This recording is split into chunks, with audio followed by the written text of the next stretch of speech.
ನಮಃ. ಎಲ್ಲರಿಗೂ ನಮಸ್ಕಾರ. ಜ್ಯೋತಿಷ್ಯ ಜಾಗೃತಿ ಕಾರ್ಯಕ್ರಮಕ್ಕೆ ನಿಮ್ಮೆಲ್ಲರಿಗೂ ಆತ್ಮೀಯ ಸ್ವಾಗತ. ಜೋಶೀಸ್ ಆಸ್ಟ್ರೋಸ್ಕೋಪ್ ಯೂಟ್ಯೂಬ್ ಚಾನಲ್ನಿಂದ ನಾನು ಡಾಕ್ಟರ್ ಪವನ್ ಜೋಶಿ. ರಾಶಿ ನಕ್ಷತ್ರ ಮಾಲಾ ಕಾರ್ಯಕ್ರಮದಲ್ಲಿ ಇವತ್ತಿನ ಸಂಚಿಕೆಯಲ್ಲಿ ಕುಂಭರಾಶಿಯಲ್ಲಿ ಬರುವ ಧನಿಷ್ಠಾ ನಕ್ಷತ್ರದ 3ನೇ ಮತ್ತು 4ನೇ ಪಾದದಲ್ಲಿ ಜನಿಸಿದವರ ಸ್ವಭಾವ ಹಾಗೂ ಗುಣಧರ್ಮಗಳು ಹೇಗೆ ಇರುತ್ತವೆ ಅನ್ನುವುದನ್ನ ನಾವು ತಿಳಿಯೋಣ.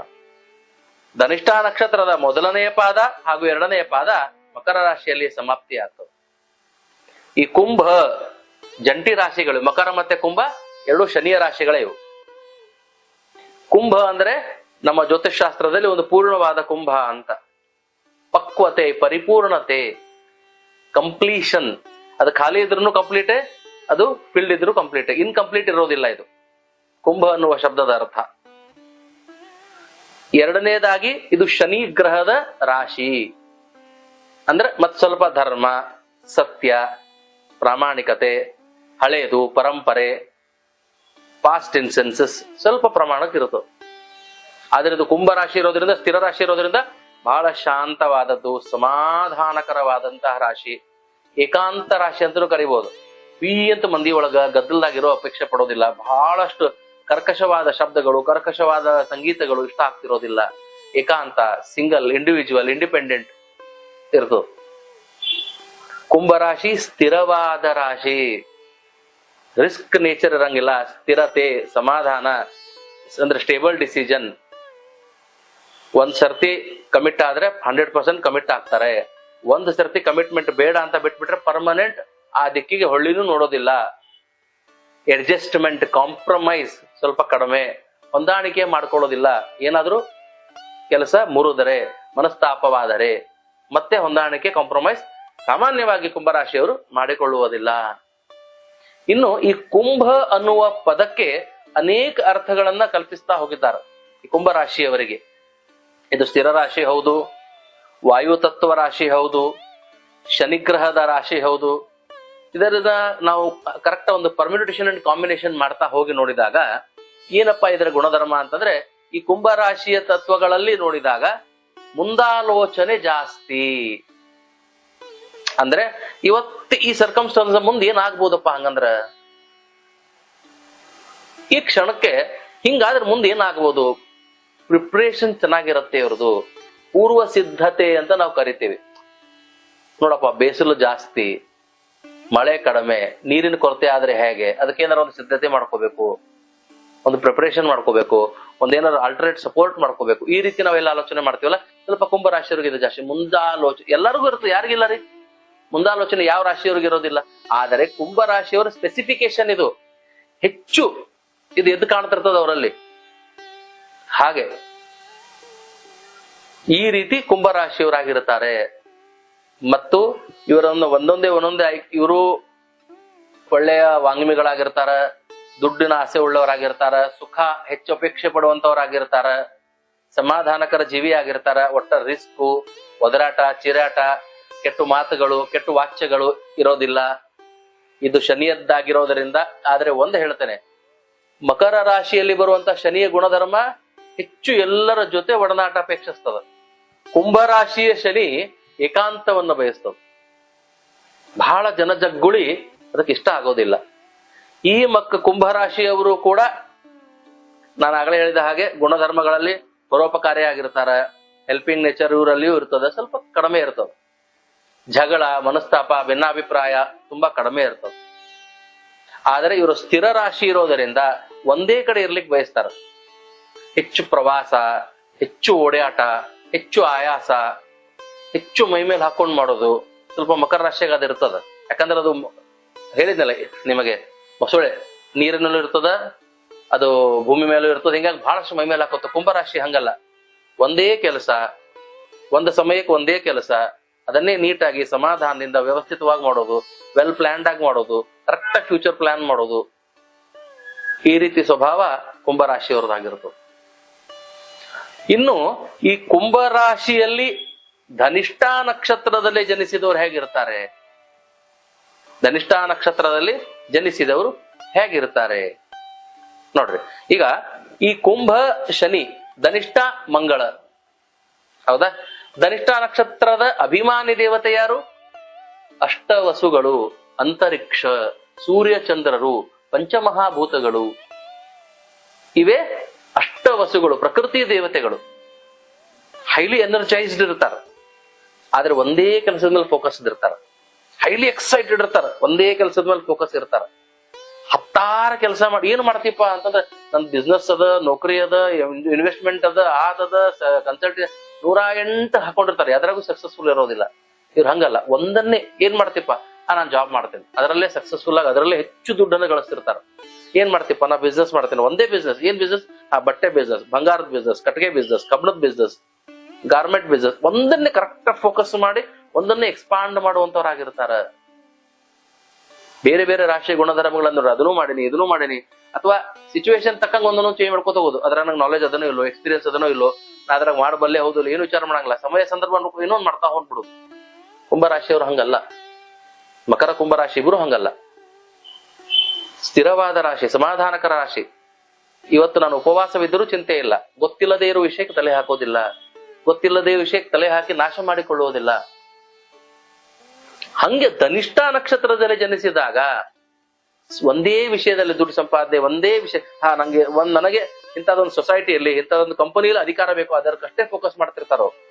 ನನಗೆ ಈ ಬ್ಯಾಂಕ್ನಾಗೂ ಅಧಿಕಾರ ಬೇಕು, ದೇವಸ್ಥಾನದಲ್ಲೂ ಅಧಿಕಾರ ಬೇಕು, ಸಮಾಜದಲ್ಲೂ ಅಧಿಕಾರ ಬೇಕು, ಮಠದಲ್ಲೂ ಅಧಿಕಾರ ಬೇಕು, ಎಲ್ಲಾ ಕಡೆ ಕಂಪನಿಯಲ್ಲೂ ಅಧಿಕಾರ ಬೇಕು. ಇಲ್ಲ, ಯಾವ್ದೋ ಒಂದನ್ನು ಕಾನ್ಸಂಟ್ರೇಟ್ ಮಾಡಿ ಮಾಡ್ತಿರ್ತಾರ.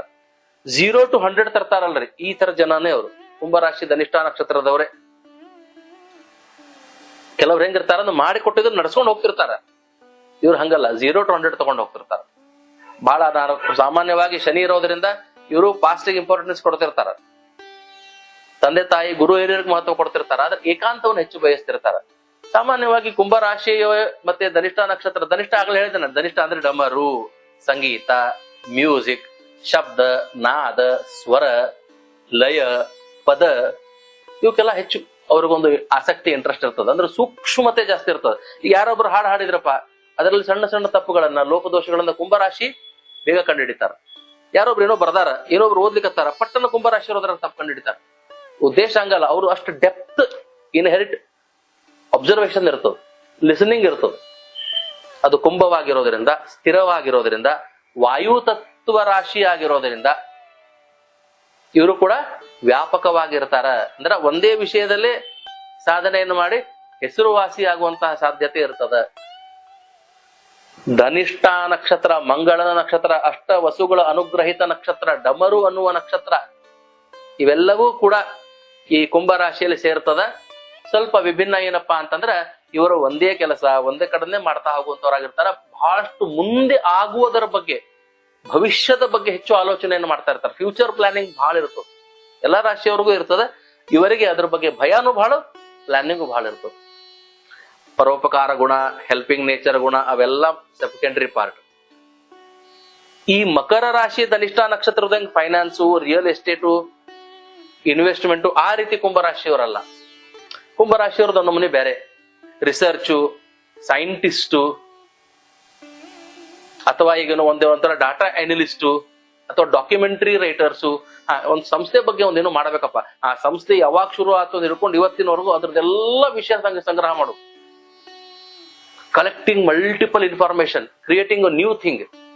ಕುಂಭರಾಶಿ ಧನಿಷ್ಠ ನಕ್ಷತ್ರ ಈ ರೀತಿ ಸ್ವಭಾವದವ್ರು ಇರ್ತಾರೆ. ಇವರಿಗೂ ತೊಡೆ, ಕಾಲು, ಪಾದ, ಬೆನ್ನು, ಕಬ್ಬಿಣದ ದೋಷ, ಹೆಮೋಗ್ಲೋಬಿನ್ ಡೆಫಿಷಿಯನ್ಸಿ, ಅಲರ್ಜಿ, ಇವರಲ್ಲೂ ಆಲಸ್ಯ ಅವೆಲ್ಲ ಇದ್ದೇ ಇರ್ತದೆ. ಶನಿ ಇರುವುದರಿಂದ ಕೆಲವೊಂದು ಸರ್ತಿ ಧನಿಷ್ಠ ನಕ್ಷತ್ರ ಶನಿ ಮಂಗಳ ಯೋಗ ಇರೋದ್ರಿಂದ ಈ 3ನೇ ಚರಣದವ್ರ ಬಗ್ಗೆ ಹೇಳ್ತೇನೆ ನಾನು ನಿಮ್ಗೀಗ. ಈ ಕುಂಭರಾಶಿ ಧನಿಷ್ಠ ನಕ್ಷತ್ರ 3ನೇ ಚರಣ ಅಂತಂದ್ರೆ ಇದು ಶುಕ್ರ ಬರ್ತಾನಿಲ್ಲಿ. ಈ ಶುಕ್ರ ಏನ್ ಮಾಡ್ತಾನೆ ನೋಡಿ, ಶುಕ್ರ ಮಂಗಳ ಶನಿ ಅಂದ್ರೆ ಇಲ್ಲಿ ಮ್ಯೂಸಿಕ್ ಹೆಚ್ಚು ಆದ್ಯತೆ ಬಂದ್ಬಿಡ್ತೀವಿ. ಸಂಗೀತ, ಶೃಂಗಾರ, ರಸಿಕತೆ, ಕಂಫರ್ಟ್ ಝೋನ್, ಸುಖ, ಬರೇ ಸುಖ. ಧನಿಷ್ಠ ನಕ್ಷತ್ರ 3ನೇ ಚರಣಕ್ಕೆ ಧನಿಷ್ಠಾನು ಶಬ್ದ, ಸ್ವರ, ನಾದ ಇತ್ಯಾದಿಗಳ ರಿದಮ್ ಹೆಚ್ಚು ಆದ್ಯತೆ ಕೊಡ್ತದ. ಶುಕ್ರನು ಹಂಗೆ ಕಲೆ, ಎಲ್ಲ ತರದ ಕಲೆಗಳಿಗೆ ಆದ್ಯತೆಯನ್ನ ಕೊಡ್ತಾನ. ಹಿಂಗಾಗಿ ಕುಂಭರಾಶಿ ಧನಿಷ್ಠ ನಕ್ಷತ್ರ 3ನೇ ಚರಣದವರಿಗೆ ಹೆಚ್ಚು maximum attraction towards art, music, creativity ಸ್ವಲ್ಪ ಜಾಸ್ತಿ ಇರ್ತದೆ. ಮತ್ತೆ ಶುಕ್ರ ಇರೋದ್ರಿಂದ ಶೃಂಗಾರ. ಈ ಮಕರ ರಾಶಿ ಧನಿಷ್ಠ ನಕ್ಷತ್ರಕ್ಕೂ ಕುಂಭ ರಾಶಿ ಧನಿಷ್ಠ ನಕ್ಷತ್ರಕ್ಕೂ ಏನ್ ವ್ಯತ್ಯಾಸ ಅಂದ್ರೆ ಇವರಲ್ಲಿ ಸ್ವಲ್ಪ ಡಿಸಿಪ್ಲಿನ್ ಬಹಳ, ನೀಟ್ ಲುಕಿಂಗ್ ಬಹಳ ಇರ್ಬೇಕಂತಾರ. ಧನಿಷ್ಠ ನಕ್ಷತ್ರದ ಹಂಗಲ್ಲ, ಡೋಂಟ್ ಕೇರ್. ಆದ್ರೆ ಕುಂಭ ರಾಶಿ ಧನಿಷ್ಠ ನಕ್ಷತ್ರ 3ನೇ ಚರಣದವರು ಉಡುಪು ತೊಡುಪುಗಳಲ್ಲೂ ಕೂಡ ಹೆಚ್ಚು ಬಹಳ ಪ್ಲಾನ್ಡ್ ಇರ್ತಾರ, ಸಿಂಪಲ್ ಇರ್ತಾರ, ಬಹಳ ಭಾವನಾತ್ಮಕ ಇರ್ತಾರ. ಹೆಣ್ಣು ಗರಳು ಅಂತೀವಲ್ಲ, ಎಮೋಷನಲ್ ಇರ್ತಾರ.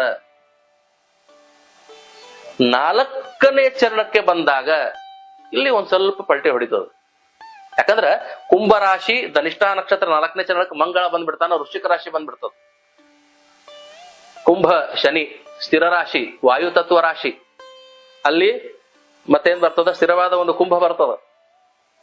Completion, focus, future thinking. Dhanishta ನಕ್ಷತ್ರ ಮಂಗಳ, ಅಷ್ಟ ವಸುದೇವತೆಗಳು, ಹೈ ಎನರ್ಜಿ, ಧನತಿಷ್ಠ, ಭಯಂಕರ ದುಡ್ಡು. ಬರೀ ಎಲ್ಲದರ ದುಡ್ಡಲ್ಲ, ವಿಚಾರದಲ್ಲಿ ಸಂಪತ್ತು, ಜ್ಞಾನದಲ್ಲಿ ಸಂಪತ್ತು, ಆರೋಗ್ಯದಲ್ಲಿ ಸಂಪತ್ತು ಎಲ್ಲ ಇರ್ತದ ಅವ್ರ ಕಡೆ.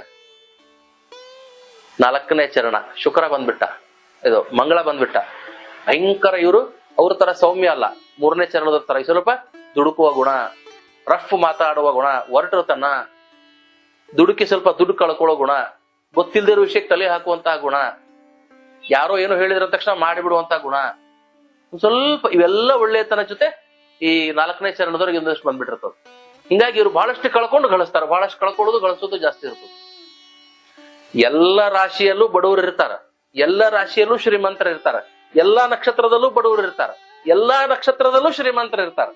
ಆದರೆ ಅನೇಕ ವಿಷಯಗಳಿಗೆ ಸೇರಿದಾಗ ಅದರ ಮಹತ್ವ ಬೇರೆ ಬೇರೆ ಆಗ್ತದೆ. ನಮ್ಮ ಊರಿನಲ್ಲೂ ನದಿ ಹರಿತದ, ಕಾಶಿಯಲ್ಲೂ ಗಂಗೆ ನೀರು ಹರಿತದ. ಆ ನದಿಗೂ ನಮ್ಮ ನದಿಗೂ ಏನ್ ವ್ಯತ್ಯಾಸ? ಎರಡೂ ನದಿನೇ. ಆ ಮಣ್ಣಿನ ಗುಣನೋ, ಆ ಕ್ಷೇತ್ರದ ಗುಣನೋ, ಮತ್ತೊಂದು ಏನು additional adjectives, they make them stronger, powerful, celebrative. ಹಂಗೆ ಎಲ್ಲಾ ಏನ್ ಸರ್ ನನ್ನ ನಕ್ಷತ್ರದ ರಾಜಯೋಗ ಅಂತೀರಿ, ನಾನು ಬೇಕಾದ ಎಲ್ಲ ರಾಜಯೋಗ ಅಂದ್ರೆ ಎಲ್ಲಾ ನಕ್ಷತ್ರದಲ್ಲೂ ಶ್ರೀಮಂತಿಕೆ, ಬಡತನ, ವಿದ್ಯಾಹೀನತೆ ಎಲ್ಲವೂ ಇರ್ತದೆ. ಅದಕ್ಕೆ ಕೆಲವೊಂದು ಅಡ್ಜೆಕ್ಟಿವ್ ಸೇರ್ಕೊಳ್ತಾವ, ಕೆಲವೊಂದು ನಮ್ಮನ್ನ ಡಿಜನರೇಟಿವ್ ಆಗು ಮಾಡ್ತಾವ. ಹಂಗೆ ಕುಂಭರಾಶಿ ಧನಿಷ್ಠ ನಕ್ಷತ್ರ 4ನೇ ಚರಣದಕ್ಕೆ ಎಲ್ಲ ಪ್ಲಸ್ ಪಾಯಿಂಟ್ಗೆ ಮಂಗಳ ಸ್ವಲ್ಪ ದುಡುಕುವಿಕೆ, ಉದ್ವಿಗ್ನತೆ, ಸಿಟ್ಟು, ಕ್ರೋಧ, ವಿಚಾರ ಮಾಡದೆ ನಿರ್ಣಯ ತಗೊಳ್ಳುವಂತ ಕೆಲವೊಂದು ದೋಷಗಳನ್ನ ತಂದು ಬಿಡ್ತಾನೆ. ಈ ಪ್ರಕಾರವಾಗಿ ಕುಂಭರಾಶಿ ಧನಿಷ್ಠ ನಕ್ಷತ್ರ 3 ಮತ್ತು 4ನೇ ಪಾದದಲ್ಲಿ ಜನಿಸಿದವರ ಸ್ವಭಾವ ಗುಣಧರ್ಮಗಳು ಇರುತ್ತದೆ ಅಂತ ಹೇಳುತ್ತಾ ಇವತ್ತಿನ ಸಂಚಿಕೆಗೆ ನಾನು ವಿರಾಮವನ್ನು ಕೊಡ್ತಾ ಇದ್ದೇನೆ. ಬಹುಮುಖ್ಯವಾಗಿ ಅನೇಕ ನನ್ನ ಸಂದರ್ಶನವನ್ನ ನೋಡುವವರು ಕೇಳ್ತಾ ಇರ್ತಾರೆ, ನಾನು ಜ್ಯೋತಿಷ್ಯ ಸಂದರ್ಶನವನ್ನ ಹುಬ್ಬಳ್ಳಿ ಹಾಗೂ ಬೆಂಗಳೂರು 2 ನಗರಗಳಲ್ಲಿ ನೀಡ್ತೇನೆ. ಸೋಮವಾರದಿಂದ ಶುಕ್ರವಾರ ನಾನು ನಮ್ಮ ಹುಬ್ಬಳ್ಳಿಯಲ್ಲಿ, ಶನಿವಾರ ಮತ್ತೆ ಭಾನುವಾರ ವೀಕೆಂಡ್ ಬೆಂಗಳೂರಿನಲ್ಲಿ ನಾನು ಸಂದರ್ಶನವನ್ನ ಜನರಿಗಾಗಿ ನೀಡುತ್ತೇನೆ. ಆಸಕ್ತರು ಕೆಳಗೆ ಕಾಣುವಂತಹ ದೂರವಾಣಿ ಸಂಖ್ಯೆಗೆ ಸಂಪರ್ಕಿಸಿ ಹೆಚ್ಚಿನ ಮಾಹಿತಿಯನ್ನ ಪಡೆಯಬಹುದು.